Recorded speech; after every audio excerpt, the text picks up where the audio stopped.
Hey guys, this is Oddity Airsoft. Welcome to another video. And today I got something really special today. I'm really excited. This is the long-awaited SOCOM GEAR Barrett M107 manufactured by Svoboda.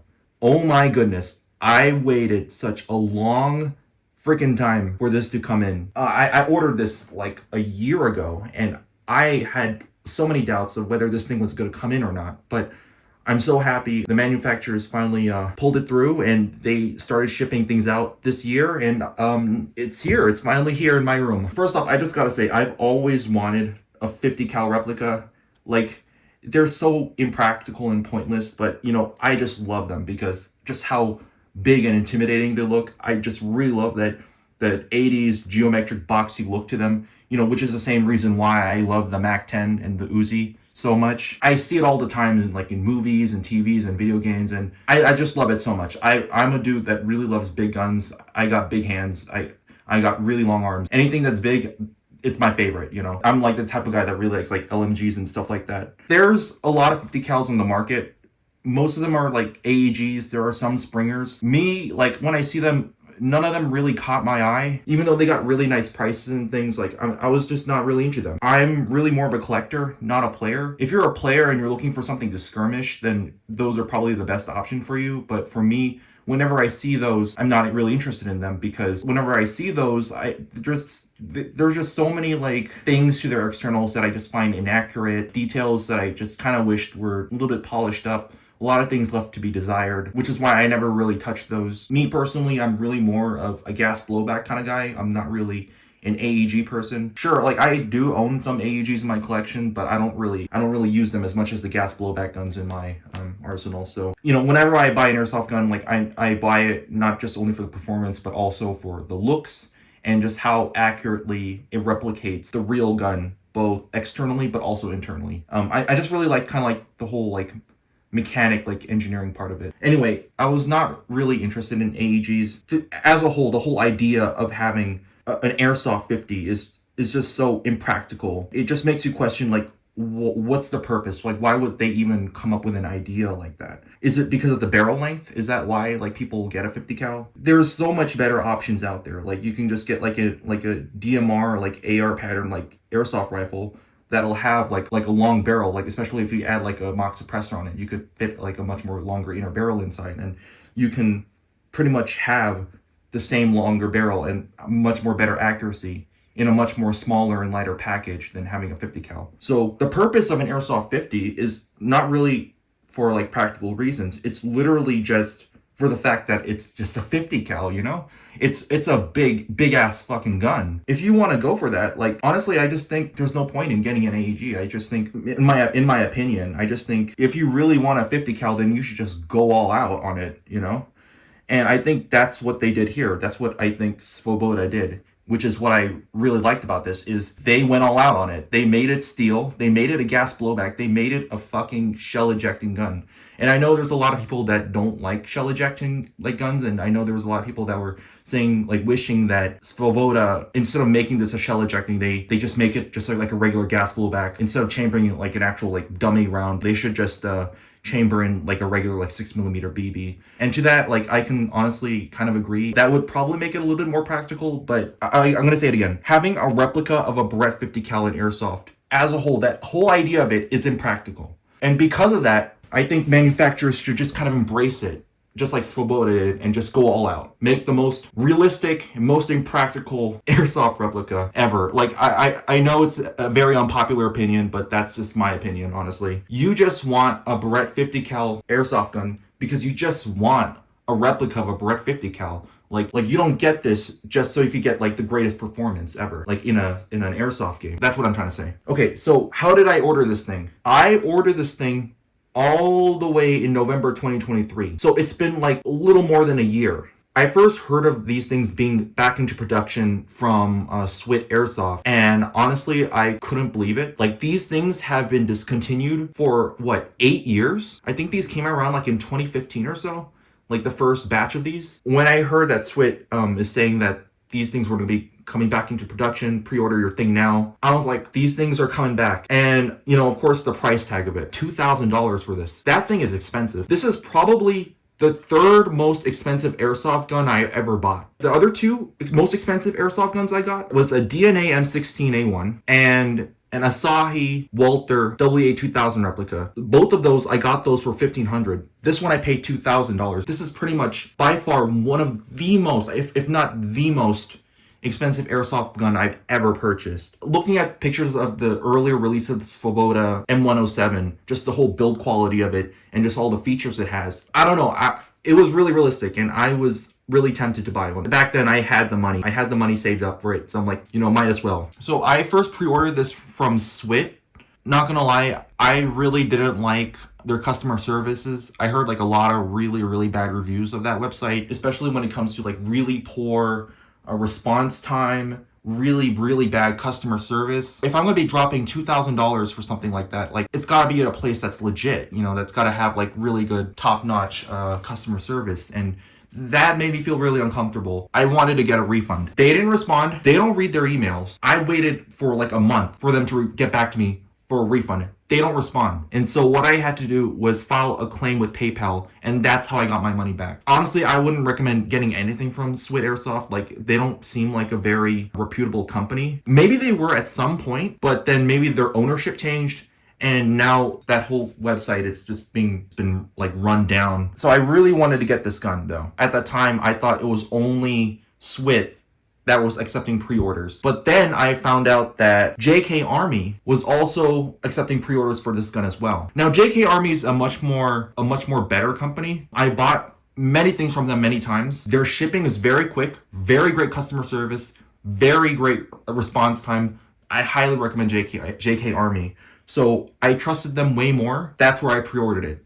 And after that, I just kind of patiently waited. Honestly, for that year, I was kind of nervous. I didn't hear any updates from Svoboda. There wasn't any news about this item coming out. I was getting nervous because, I dropped $2,000. That's a shit ton of money for me. There was a point in time that I would like once in a while like check Google and like see like, hey, are there any updates on this production? Like what's going on? I go to the official Facebook page of the manufacturer. All I get is that stupid picture of Elon Musk. Literally, they haven't updated. It's literally that photo of Elon Musk holding a 50 cal and just saying like Space Gat or whatever. There was 0 updates and I was just getting really nervous. I'm like, oh my God, did I waste my money on something that's never going to be coming out? Did I waste my money on a gun that's in development hell? So I was kind of getting nervous. And I was honestly like this year, like in January or February, I was tempted to like contact JK Army if there's any way I could just pretty much just cancel the order. I was kind of worried. Like I genuinely thought this thing was never going to come out. But that's when, until I looked it up on Google, I was searching again, looking, hoping that the Elon Musk picture is gone because something like they posted something new about it, probably a new update saying, hey, we're finally finished production. We're going to release it now. That's what I was hoping. But it was not from that website though. It was not from the Svoboda official Facebook page. On YouTube, that's when I started seeing a lot of people from like Taiwan, from Japan, and from Korea, like a lot of the customers who ordered this. I saw videos of them actually receiving their Barrett M107s. They started posting videos of it, and I'm like, oh my God, okay, they're starting, they finally finished production, and now they're gonna start shipping them out. They're shipping them out to all these different countries. That means the United States is gonna be next. Or rather, where JK Army is, if they get it, then I get it. So I was kind of getting really excited, like the hype was real. A lot of people left some really interesting comments on those videos regarding like the condition, like the state the guns came in, which I'll talk about later. That's just kind of the story of how I ordered this thing. It was scary. I was nervous, but at the same time, I'm so happy it finally made it here. And here it is in my room, like this huge giant case. And look at it. Look at it right there. It's got the SOCOM GEAR logo on it. I'm really excited. I'm going to open up right now and see what it is. So yeah, this video is going to be kind of like half unboxing and then half like a review-ish kind of thing. So yeah, let's get started. I'm going to open the latches here. This is actually not gonna lie, this is the first time like I'm opening this up right now. Like I didn't like open this earlier and like look at it beforehand, and I'm like acting like this is my first time, like wow. No, this is literally gonna be my first time opening this up. So all right, the moment of truth. Let's see what's in here. Wow, would you look at that? Of course, because this is shipped to the United States, it's all covered in this orange tape here. I really like this. It's like it's an electrical tape. It's very easy to peel off, and also it doesn't leave much residue, which I really like. what really attracted to me is just the build quality of it. It's all legit parkerized steel. This thing feels so heavy duty. I doubt the AEG versions of these are built the same way. Well, the company did actually, the original release of these guns, they did release an AEG version of those. And I would say if these were sold out, if these never came out, I wouldn't really mind getting an AEG version made by this company, because based on the videos I've seen of that, and there isn't a lot of them, they still have that same build quality. Honestly, the externals look really good, and I wouldn't mind getting those. But anyway, it comes with the official Barrett trademarks here, and that's because this is licensed by SOCOM GEAR, which is awesome. Everything's disassembled. Everything comes disassembled, of course, because there's no way, there is no way anyone is going to ship this thing fully assembled like this. So it comes with the carrying handle. That's kind of a relief. When I've seen videos of these, of people getting these from overseas, I just saw them not having the carry handle. And so I'm like, oh my God, are they not shipping that out? Did they forget to ship those, or is this new version, this new 2023 version not going to include it? But I'm glad that they have it here. Look at this bolt. Holy shit. Oh my God. Look at this thing. Oh shit. This is some serious stuff right here. All right, and then we got the shells. We got the cartridges and the manual. Some SOCOM GEAR 50 cal shells. I gotta really actually talk about these.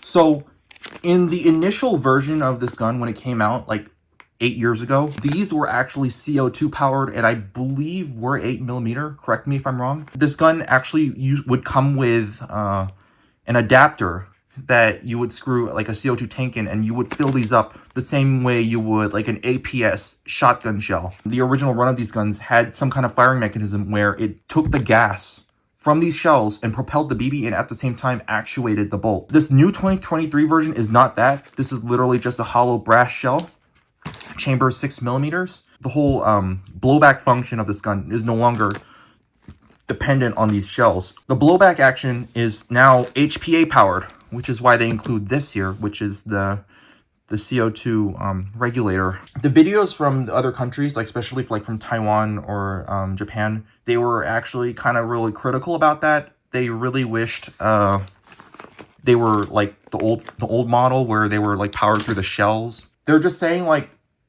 it just kind of reminds me of those old Japanese airsoft guns. And you know, me personally, I don't really mind. You know, whatever makes it work better. And then so this is just another thing. I'm not sure what it is. I'm gonna have to look into that. Here's the receiver pins. That's important.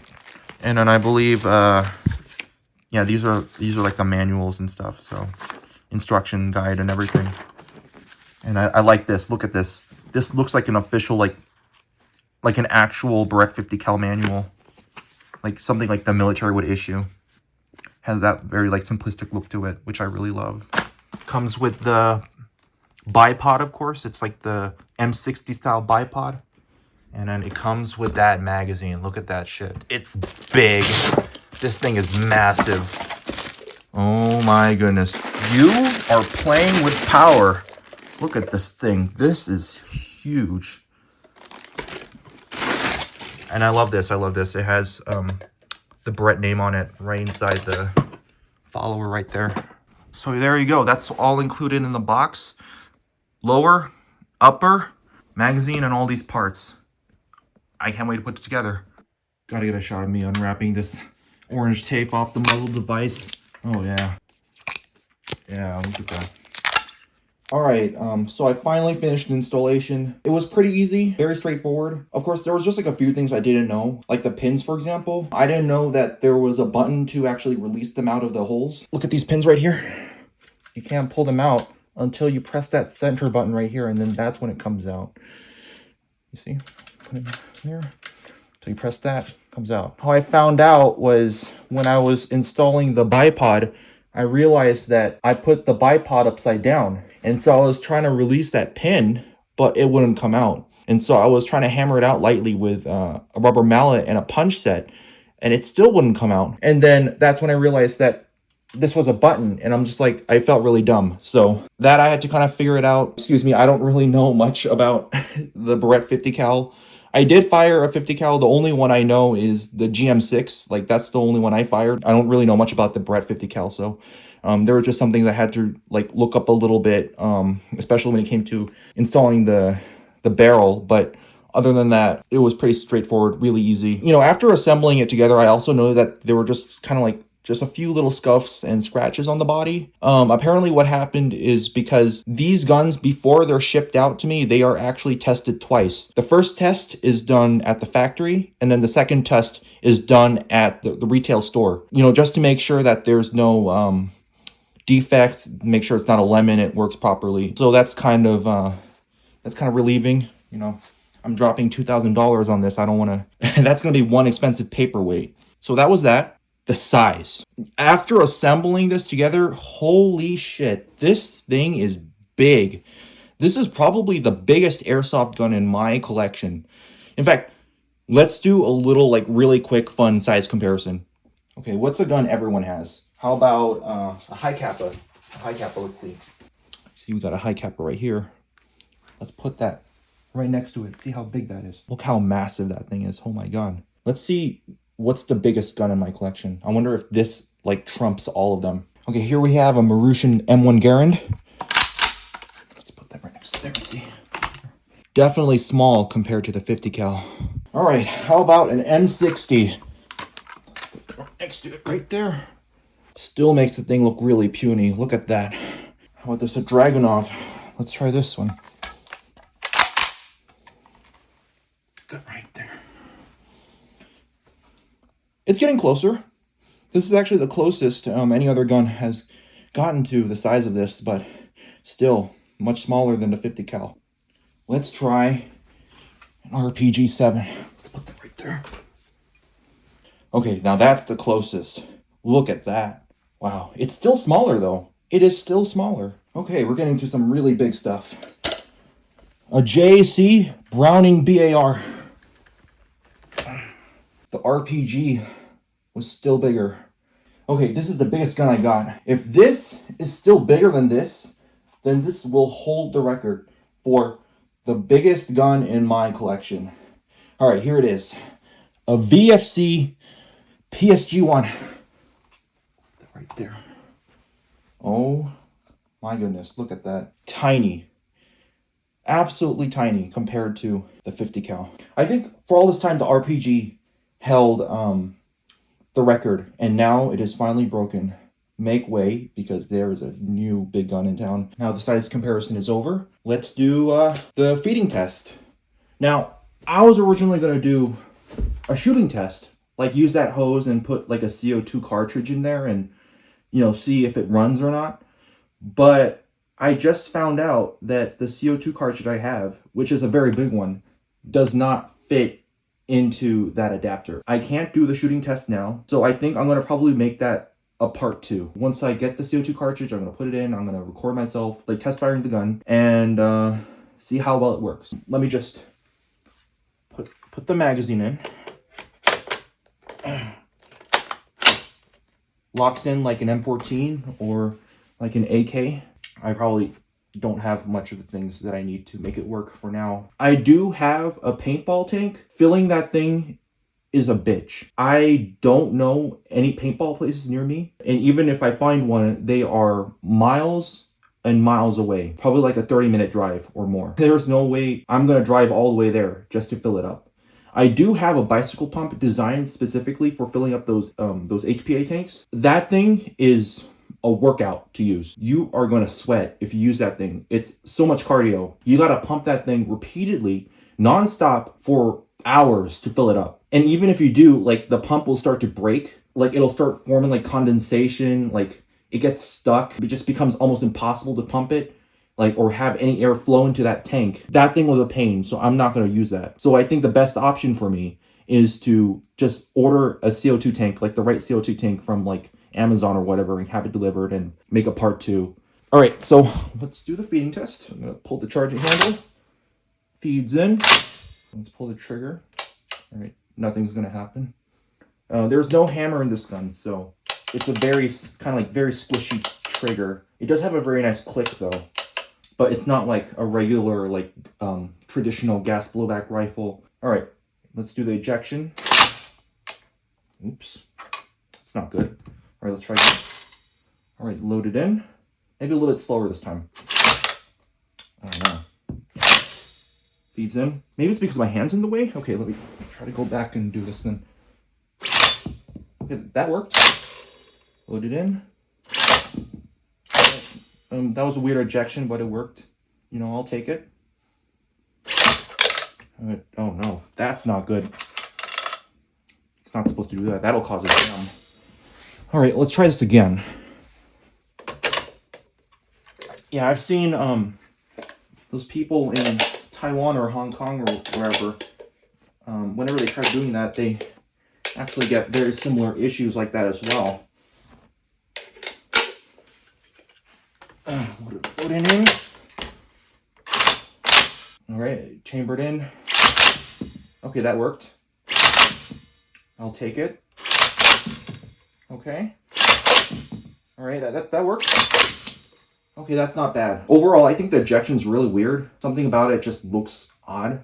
At the same time, it works, so yeah, I guess it's fine. And as expected, when it comes to these kind of guns, and especially when it comes to like shells and cartridges being made in this kind of material, it is expected to get a lot of scratches on them right out of the box. See that right there? That's a really nasty scratch. Let's find another one. Yeah, this one got it really bad too. I'm not sure if these things are actually made out of brass. It could be just some kind of aluminum anodized to look like brass. On the bright side, it has some really nice details on it though. It says Barrett 50 on the rim. Very nice attention to detail that I like. I also noticed rear sight is wobbly. Shouldn't be too hard to fix. Probably just tightening up a few screws. Probably got shaken loose during shipping. Okay, another feature people don't know about the Barrett 50 is they got a rear sight right here. There we go. See? You got a rear sight. So if you don't have a scope, just like me, don't worry, never fear. You can still depend on your iron sights so you can snipe targets from a mile away with just these. So right off the bat, what do I think about the SOCOM GEAR Svoboda Barrett M107? So far, what I think, the externals are great. They're wonderful. Like, I'm going to say this right now. This is probably one of the most realistic, if not the most realistic Barrett 50 cal airsoft replica you can ever find on the market. No company is going to make it as realistic as Svoboda. This is number one, A+, 10 out of 10. Like if you're a collector and if you're someone that just wants a 50 cal in your house, but you don't want to pay like $7,000 or $10,000 for a real one, or if you live in a country or a state where these guns are banned, this is perfect for you. Like it's $2,000, like it's cheaper than like a real one, which is $7,000 or $10,000 or whatever. But I'm just saying, this is very real. It's very realistic looking and very realistic materials. Except for the barrel, I heard that the barrel is made out of aluminum. I still don't mind. It still looks really nice. Performance, yeah. This Svoboda, like the Barrett M107s, they're pretty infamous for their pretty lackluster performance, as you could have seen from the shell ejection test that I did. It's not very reliable. I haven't done the shooting test, and I heard that some people are saying that these newer 2023 ones are not as reliable as the old one that came out around like 2015 or 14 or whatever. Based on the videos I've seen, common failures are stovepiping, which is basically when the shell just kind of like sticks out like that. That's a common problem. Basically, a lot of that roots from the problem that people are not putting enough pressure, or the gun requires a ton of air pressure to actuate the bolt. You'll see people in these videos where it just kind of just blows back, not far enough to chamber in a round. Most likely, they're just not using enough pressure. So when I get that CO2 tank and test it out, I'll see for myself, and I'm going to probably put a little bit extra pressure to make this thing work. For day one, I guess, would I recommend this? I'll say maybe. Like I mentioned earlier, like they went all out. They didn't try to be practical with this. This gun was made solely for collectors, I believe. There's no way anyone is going to use this. There's no way anyone is going to use this in a field. That's just ridiculous. Like, what, you're going to pick these up after the game? You know, you're going to have all these jams. That's not going to be practical for you. And the weight of this thing, you know, this thing is really heavy. You got to be a really muscular person to carry this thing around for an entire game. And then, like, on top of that, you're going to have to also carry an HPA tank, which is just more additional weight to add on to you. So there's no way anyone is going to use this in a game. Not at all, ever. This is solely for collectors. People only buy this if you love the Barrett 50, if you love the Barrett M107, and you just want something to look like an M107 and kind of somewhat function like one in your house. This is like the only kind of market that this gun caters to, I'd say. And also on top of that, this thing is $2,000. Considering the build quality of this and like all the functions and stuff that they've put into here, I guess it's worth $2,000. Honestly, if you ask me, I'd probably pay $1,200 for it. That's just my opinion. I think that's what the gun is really worth. It's probably worth like $1,200 for me, including the case. So I would say it's a little bit slightly overpriced. Honestly, like this thing is so realistic. You know, I understand why they charge so much for it, but there's no way any player out there is going to drop $2,000 for something like this. They're going to see that. They're going to be like, you know what? No, I'm going to get myself an AEG. Or even better yet, instead of an AEG 50 cal, I'm going to just use something else. Because this thing is just too massive. I'm not going to carry this around with me. Even in AEG form. I would say like the 50 cal, as cool of a gun it is, this is a joke gun, basically. This is a meme gun. Probably one of the most impractical things you will ever bring to an airsoft field, but you just kind of bring it because you want to turn heads. This is like the equivalent of like an airsoft Desert Eagle or an airsoft Cop 357. Almost any airsoft revolver out there, you just kind of bring it just to joke around and, like, you know, get laughs and stuff, or, you know, joke with friends or have people turn heads and be like, oh my god, you're no way going to play a game with that kind of gun. This is kind of like what that is. So yeah, that's pretty much it. I still love this gun though. I still like it. There's nothing more America fuck yeah than this 50 cal here. I still love it. I'm still going to keep it. Obviously, I'm not going to play in a game with this. I'm going to really just use this as a collecting piece, as a wall hanger, as a conversation piece, I guess. I'll say this, great work on Svoboda's part for just the attention to detail and the manufacturing quality of their externals. I think that's what the company is very well known for. It's very great attention to detail, just superior high strength materials. They have a pretty good reputation with their SHITAC M200 replica, which is like one of the very few 1-to-1 scale replicas of the SHITAC intervention. They have pretty good reputation for that, but this one has been a little bit spotty, but it still has that great attention to detail and great Svoboda manufacturing quality. So I would say kudos to that. Overall, like day one, I think it's really awesome. Really good gun. If you're a collector and if you have the cash, I'd say go for it. But if you're a player looking for something cool, I'd avoid this. Unless you want to just like joke around and be like, hey guys, I'm going to play a game with this. Or, you know, if you also just want like a wall hanger, or if you're living in a state or a country that doesn't allow these, then I'd also say I'd recommend that to you as well. I recommend these as well. Because like I said again, this is the most realistic replica of the Barrett M107 on the market. Nothing will compete against this, ever. If you really want it, you better get it quickly, because I don't think these things are going to last very long. I know there's a lot of people that have these on their bucket list of airsoft guns they want to collect. And, you know, that's why I got it too, because it was also on my bucket list. I can't see any time in the future where Svoboda is going to be like, okay, we're going to release a new batch. When? Like 2037 or something? I don't know. It's going to be a while. Get these while they're still in stock. That's my day one review and unboxing of the Svoboda M107, licensed by SOCOM GEAR. And if you'll excuse me, I'm going to try to find a place to put this in my room. All right, see ya.